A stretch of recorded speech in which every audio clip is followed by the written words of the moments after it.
Bueno, estaba mirando mensajes sobre el tema de hoy y la cosa arranca así.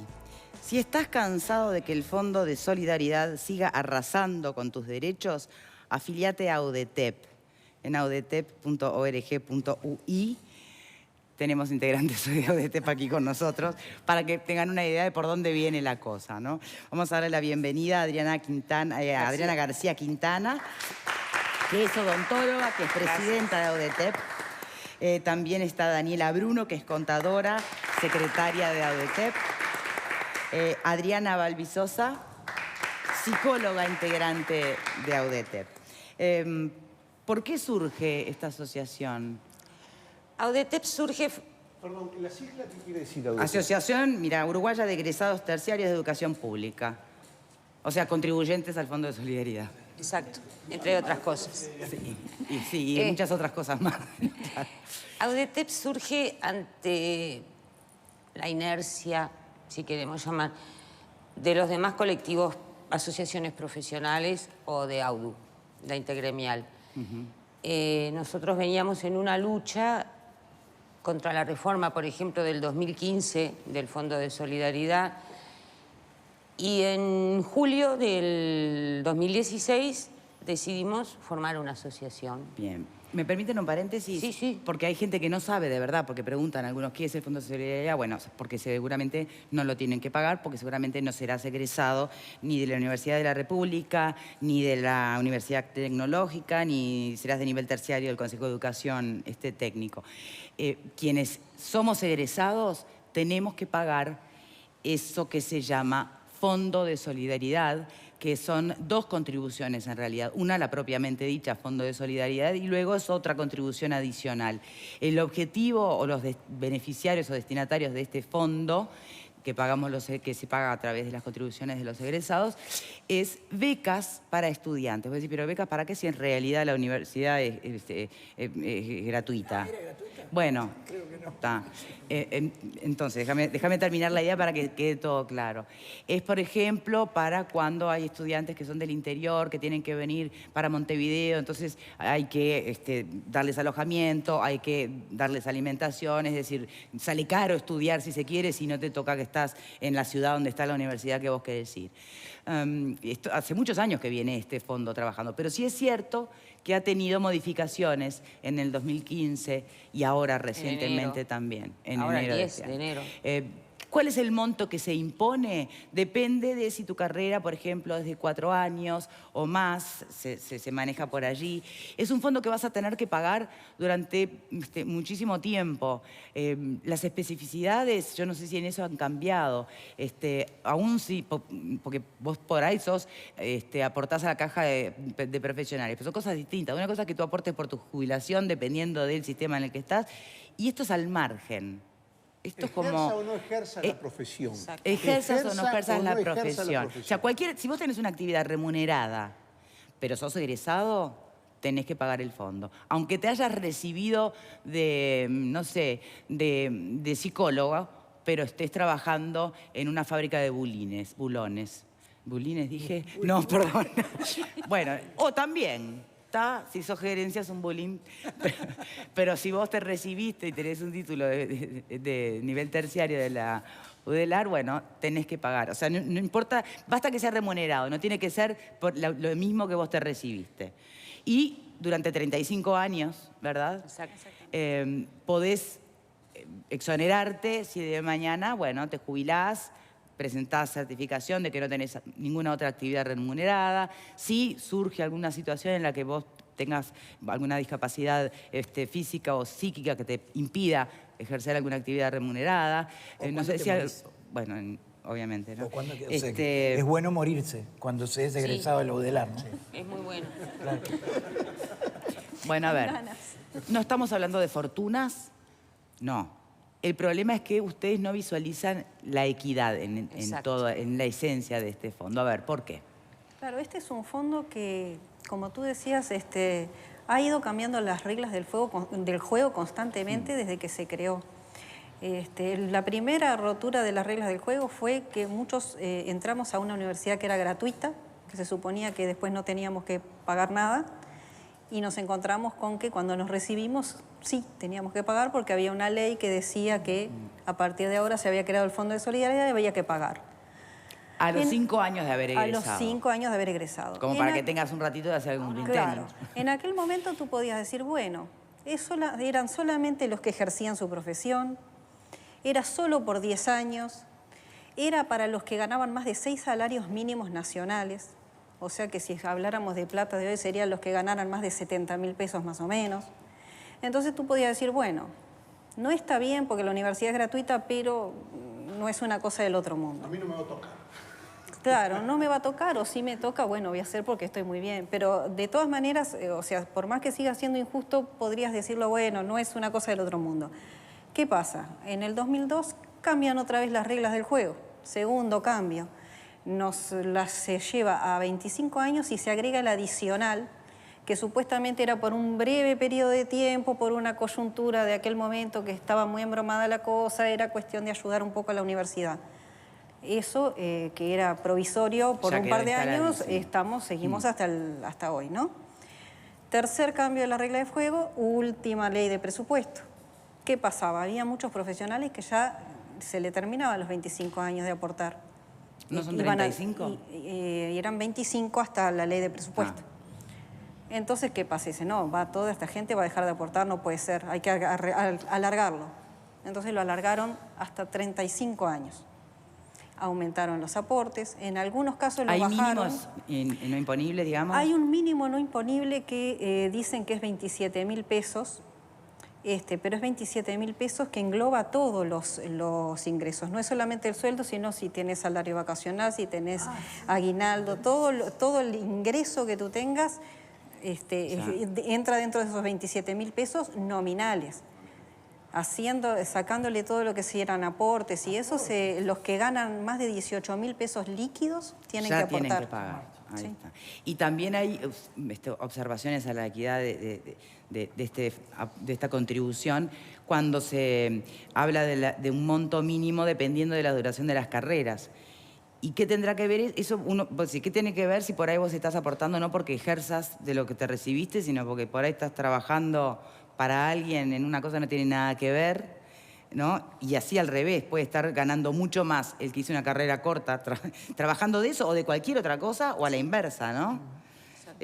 Pero bueno, esos son todos siempre puntas que han ido quedando sueltas. Y el tema es que además se ha vuelto muy fiscalizador también ese fondo. Entonces, cada vez saltan más los reclamos. Te escucho. Exactamente. Hay 6.000 profesionales en el clearing y profesionales que ya están siendo embargados desde hace unos 2 años a la fecha por el Fondo de Solidaridad. Además, primero que nada, y antes que se me pase, quiero dejar absoluta constancia que no estamos en contra de las becas para nada. Las becas existieron toda la vida salieron de rentas generales a través de bienestar estudiantil. O sea, no es que existan porque está el fondo. Existe el fondo. Existieron siempre. Yo en mi época de estudiante tenía compañeros becados. Era lo más normal. Y por otro lado, con el tema del adicional, muchas veces se nos trata de insolidarios, pero por ejemplo en el 2015, que es el último balance publicado por el Fondo de Solidaridad, los profesionales a través del adicional le donamos a la universidad 15 millones de dólares. Supuestamente para obras de mejoras, bibliotecas. No lo hemos visto.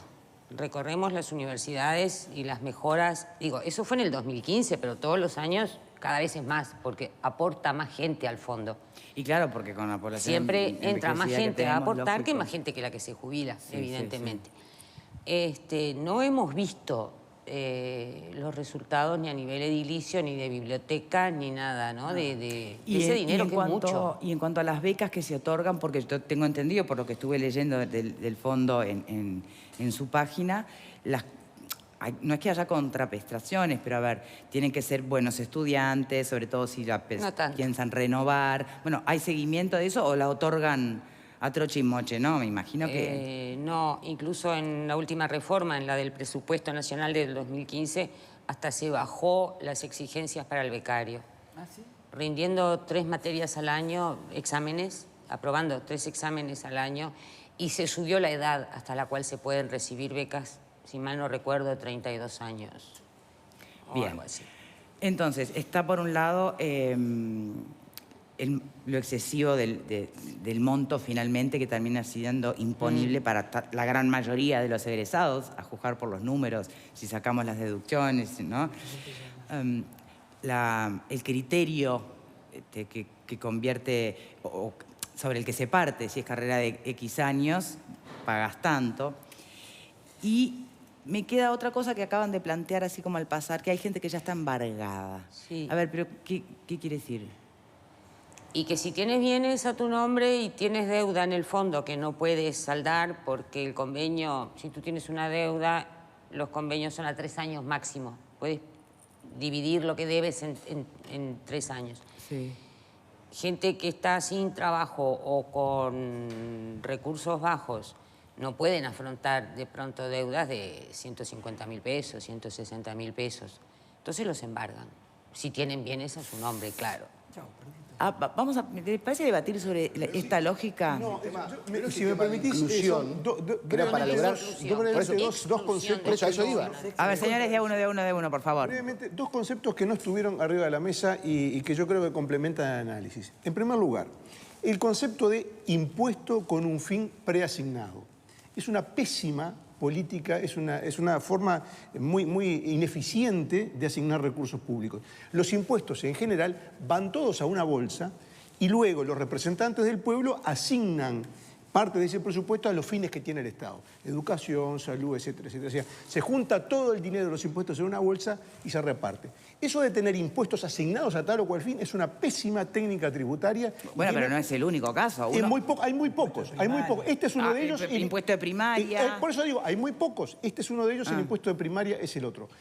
En primer lugar, entonces, el concepto mismo de aplicar un impuesto a un fin específico no es lo común. No es lo común y no es deseable. Y el segundo concepto, esto implica una perforación absoluta al concepto de la gratuidad de la enseñanza universitaria. De hecho, esta especie de impuesto al título universitario implica abolir en los hechos la gratuidad. ¿Y de qué manera se paga? Se paga por el resto de la vida, ¿verdad? ¿Y por qué es así? Porque quienes asisten a la universidad privada no están obligados, por lógica, porque ya pagaron su educación. Es decir, el que pagó su educación no está obligado a pagar el aporte. El que no la pagó está obligado. Por lo tanto, es un pago diferido en el tiempo y a lo largo de toda la vida de la carrera. Entonces, ¿no es mejor sincerarse y decir, señores, se terminó, la sociedad no puede aguantar la gratuidad y el que va tiene que pagar? ¿No es más sano eso que disfrazarlo de esa solidaridad que ya existía antes y que se aplicaba con los impuestos que pagábamos todos? Y te digo más, es más caro, según hicimos un cálculo con el doctor Durán aquí en la tanda, calculamos y descubrimos que pagando este fondo de solidaridad, un egresado durante los 35 años termina abonando $92.000. En cambio, pagando la cuota full de una universidad privada, tu carrera te sale $48.000. O sea que estamos hablando que el doble termina pagando el egresado de la enseñanza pública, de la supuesta enseñanza gratuita del Uruguay de José Pedro Varela.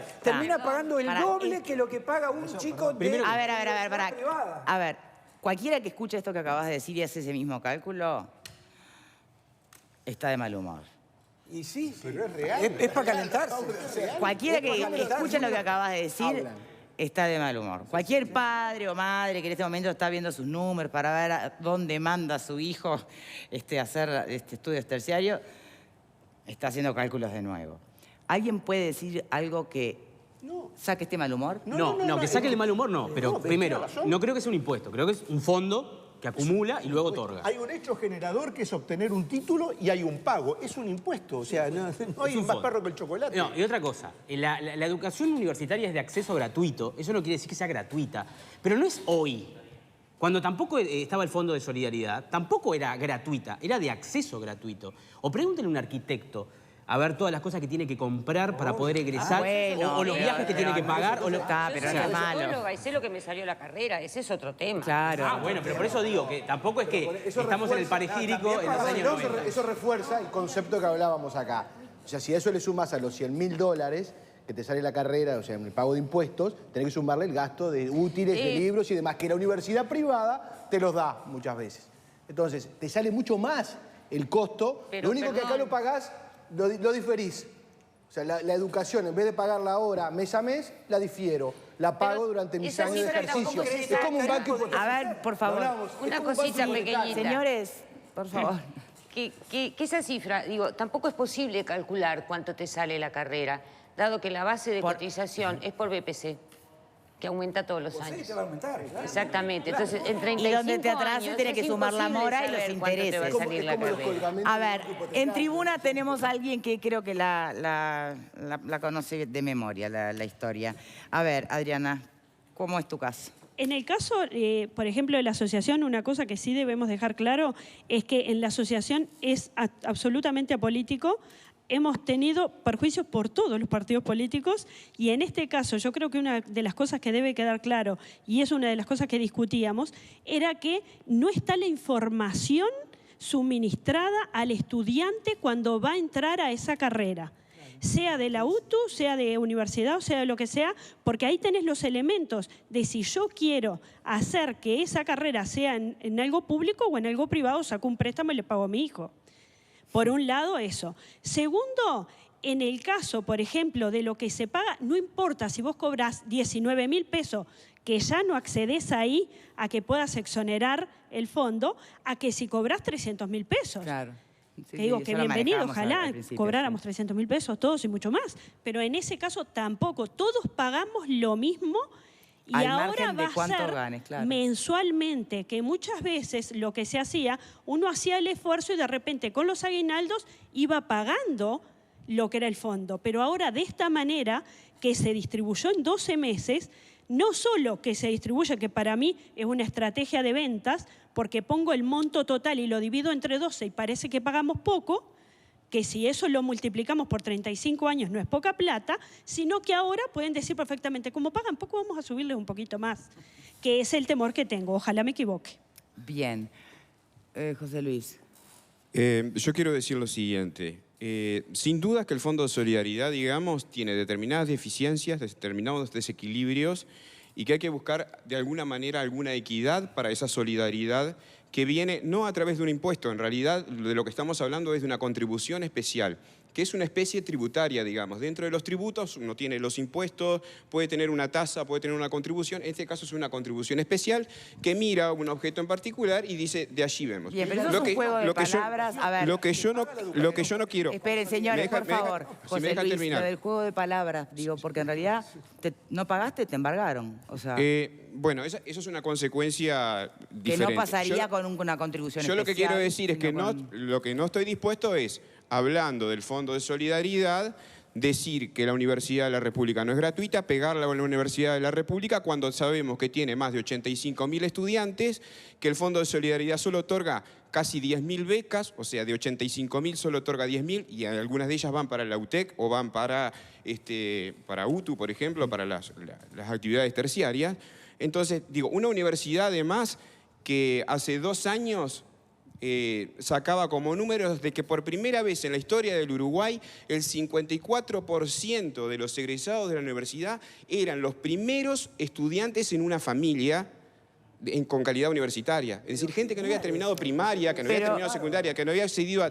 Entonces, lo que quiero con esto es decir, separemos Fondo de Solidaridad con los recursos y con la gratuidad de la universidad, ¿Por de qué los hay que estudios de la Universidad de la separarlo? ¿Por qué hay que Y porque separarlo? me parece que son cosas diferentes, No, porque no la son cosas inequidad en el diferentes. fondo, ¿Cómo vas a separar una cosa que es lo la mismo? inequidad en el Fondo de Solidaridad ¿Pero está dónde va la dado plata? cuando, que pasa lo mismo con la caja de profesionales universitarios, cuando te toman un ficto de un sueldo y se piensan que vos tenés una capacidad contributiva determinada, entonces termina pagando los mismos 7.000 pesos del Fondo de Solidaridad un profesional que gana 500.000 pesos por mes o $1.000.000 por mes, exacto. que un profesional, como decía recién acá la contadora, que eventualmente gana 18, pero que además no se está atendiendo ni siquiera las cargas que tiene familiares, pero tampoco se está atendiendo cómo ese profesional hizo su carrera, porque eventualmente ese ese profesional hizo con mayor dificultad de su carrera, seguramente ni beca pudo tener, porque no existía un sistema de becas integral, y tiene sus hijos hoy, y por ser profesional tampoco le puede otorgar la beca a sus hijos. Entonces, la discusión va por otro lado. El tema de la inequidad está por otro lado, y no por si la Universidad de la República es enseñanza gratuita, no. Pero usted lo que Yo, disculpe, si no hubiese tenido la Regional Norte en Salto, créame que yo no hubiese llegado a ser profesional. Pero Y la gratuidad la valoro y la defiendo a muerte. Usted confunde el tema del impuesto a la renta. Si usted va a poner un precio diferencial para la educación, para este impuesto, según el ingreso que tiene la persona, lo transforma en un impuesto a la renta. O sea, pierde el sentido. Es algo tan evidente que este dinero es un impuesto al título para financiar la universidad que no resiste el menor análisis. Pretender hacer una ensalada de palabras con conceptos que no tienen nada que ver, desvía el centro del asunto. Acá se perforó, se terminó la educación gratuita universitaria, se paga durante 35 años y el que ingresa en ese sistema termina pagando más caro que si manda el hijo a la universidad privada. Punto. Técnico. El precio es otra categoría y el precio es un peaje. Yo si quiero irme y cruzar el peaje, cruzar Pando, tengo que pagar. Si quiero no pago, o sea, me quedo viviendo en Montevideo, hago las vacaciones en Montevideo, voy a los balnearios cercanos a Montevideo. La diferencia con el impuesto es que acá es obligatorio, tenés que pagarlo siempre. Y esa es la diferencia entre precio e impuesto, desde el punto de vista jurídico. Y eso no tiene discusión. Entonces, bueno, es dibujar la situación. Dibujar la situación. Te acabo de explicar lo que es el peaje. José Luis estaba hablando sin micrófono. Y déjame decir lo que estaba diciendo, porque si no, no te escucha. Nada, reforzaba la idea de que es una contribución especial. En este caso, en esta contribución especial, como le quieras llamar, tampoco se valora los casos personales. Por ejemplo, podés ser un hijo único que de repente estás dentro de una familia que te puede sostener y te puede bancar, o de repente sos jefe de familia y tenés que afrontar todos estos gastos. Pero además a eso sumale que si, por ejemplo, pagás fondo de solidaridad, tu hijo no puede tener acceso a una beca. ¿Por qué? Si de repente vos no estás capaz que ni usufructuando el título porque capaz que ni trabajo conseguiste, tu hijo no tiene derecho. ¿No tenemos derecho todos los uruguayos a esa enseñanza? Digo, yo me hago esa pregunta porque además podemos presentar muchas situaciones de casos que tenemos absolutamente embargados y con situaciones al borde, yo no sé si a esta altura hasta de suicidio. Entonces digo, creo que es un caso muy delicado. Cuéntanos un caso. El de Verón. Bueno, tenemos el caso de No hay por qué dar una socia, sí. Que bueno, ella la embargaron. Ella tiene un sueldo bajo, muy bajo, no lo puede pagar. Y bueno, y está en una situación como esa. Tenemos muchos, porque el problema también es que este es el único impuesto. A la madre, sí, también. Este es el único impuesto por el cual te pueden retener el 100% de tu sueldo. Es una cosa de locos.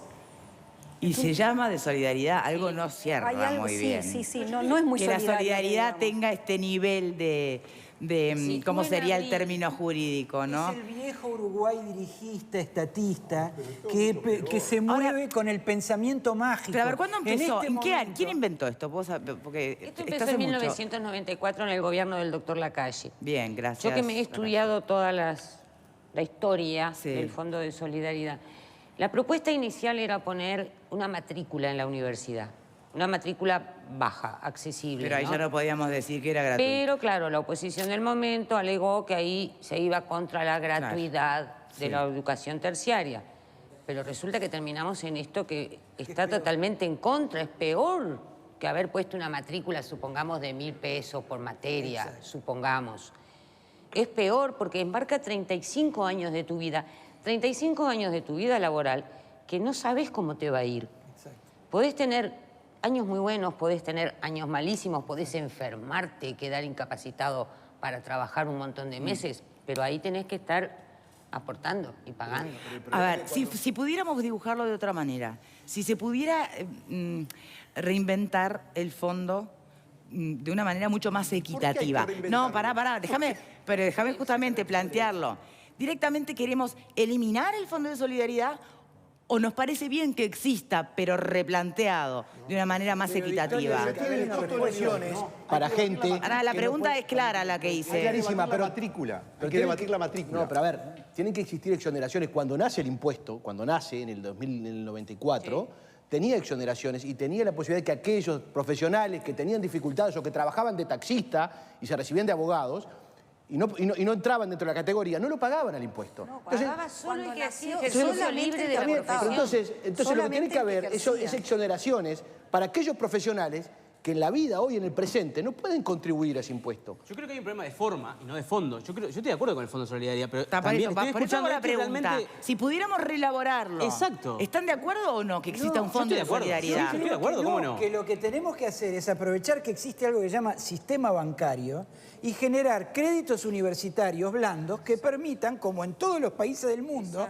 a la gente pagar su universidad en base a un crédito bancario que incluso puede empezar a pagarse cuando uno termina la carrera, porque así funciona en el resto del mundo. Uruguay, el país del pensamiento mágico, donde el FONASA tiene un creciente déficit, Hay que privatizar la educación, 24, pero no tengamos miedo en decir privatizar. No, yo no si quiero. esto así está privatizado, si esto lo estás pagando con sangre. Es mucho más Leo, perverso. por favor, no tengamos miedo a las palabras, dejemos el pensamiento mágico y veamos el mundo real.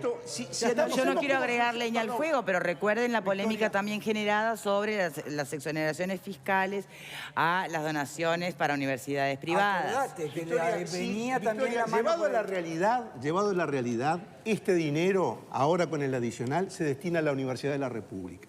En los hechos funciona como el pago de la enseñanza diferido en el tiempo. Exacto. Para replantear el tema, en realidad, lo que tenemos que replantear es la financiación de la universidad. ¿Hay que financiarla con este impuesto que se paga durante 35 años o hay que establecer un arancel a la enseñanza universitaria? ¿Y saben por qué es mucho más justo el arancel? Por lo siguiente. Porque el sistema impositivo uruguayo, que obviamente recibe aportes de todos los ciudadanos, la mayor parte de los ciudadanos son personas de escasos recursos. Y la universidad, digamos, en esta hipótesis de la universidad gratuita, vamos a seguirnos en ese plano de la universidad gratuita, ¿cómo termina ocurriendo? Termina ocurriendo una distribución del ingreso perversa y regresiva. ¿Por qué? Porque si vamos a los, digamos, niveles socioeconómicos de las personas que van a la universidad, básicamente son personas de clase media y clase media alta. La mayoría de las personas, la mayoría del país, es de clase media y clase media baja, de pocos recursos. Entonces, ¿qué es lo que pasa en la realidad? Fíjense la perversión absurda e indignante. Los más pobres le pagan la universidad a los más ricos. Directamente, el peón de la estancia le paga la facultad de agronomía al hijo del estanciero.